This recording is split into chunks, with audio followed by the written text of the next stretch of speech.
Good morning friend. है आज की डिक्टेशन 100 शब्द पर मिनट से है। यह डिक्टेशन स्टार्ट होगी 10 सेकंड बाद।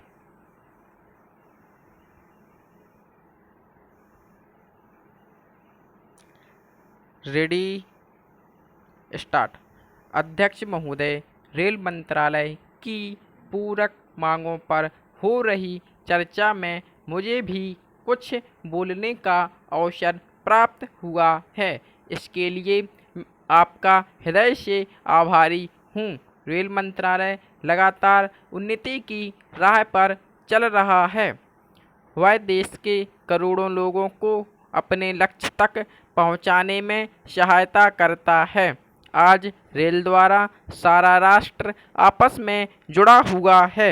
इससे इस मंत्रालय का महत्व और भी बढ़ जाता है।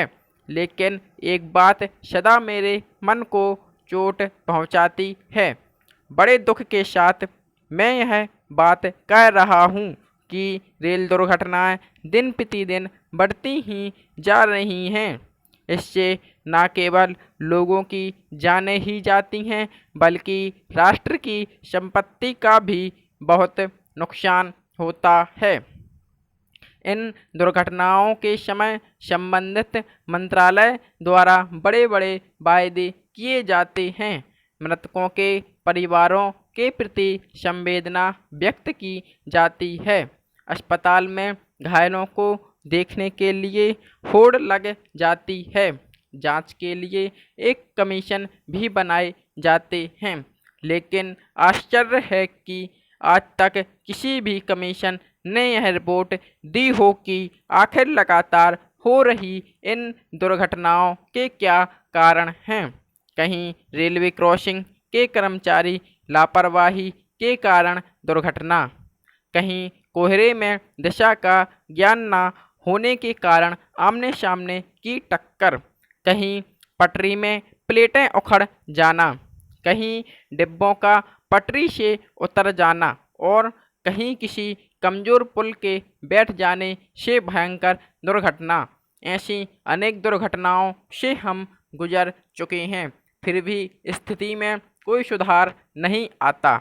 इतना अवश्य है कि देश की अभागी जनता बार बार इन दुर्घटनाओं का शिकार होती रहती है। दुर्घटनाओं की जांच की रिपोर्ट ठंडे बस्ते में चली जाती है और अगली दुर्घटना हो जाती है। फिर वही कहानी दोहराई जाती है। रेलवे ही एक ऐसा मंत्रालय है जिसके पास राजस्व की कोई कमी नहीं है। फिर इसमें ऐसी अव्यवस्था क्यों है? सदियों पुराने पुलों की जगह नए पुल बनाए जा सकते हैं। रेलवे क्रॉसिंग पर फ्लाईओवर बनाए जा सकते हैं। रेलवे पटरियों को ठीक किया जा सकता है। आखिर रेलवे की लापरवाही का दंड निर्दोष जनता क्यों भोग रही है? पैरा।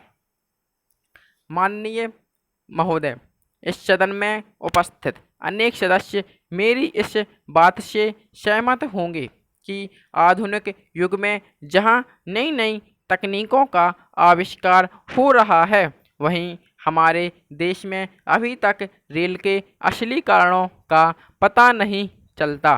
विपक्षी दल भी इन सब बातों को राजनीतिक रंग देकर चुप बैठ जाते हैं और स्थिति वहीं की वहीं बनी रहती है। या यह बहुत ही दुर्भाग्यपूर्ण है। जब तक बिल्कुल निष्पक्ष होकर राष्ट्रहित के मामलों को ईमानदारी से नहीं देखा जाता, तब तक देश की प्रगति और विकास केवल कागजी कार्यवाही तक ही सीमित रहेंगे। इस संबंध में मैं अनुरोध करना चाहता हूं कि रेल मंत्रालय मेरे द्वारा कही गई बातों को गंभीरता से ले और रेलवे सेवाओं में सुधार लाने के लिए रेलवे प्रशासन को आवश्यक निर्देश दे।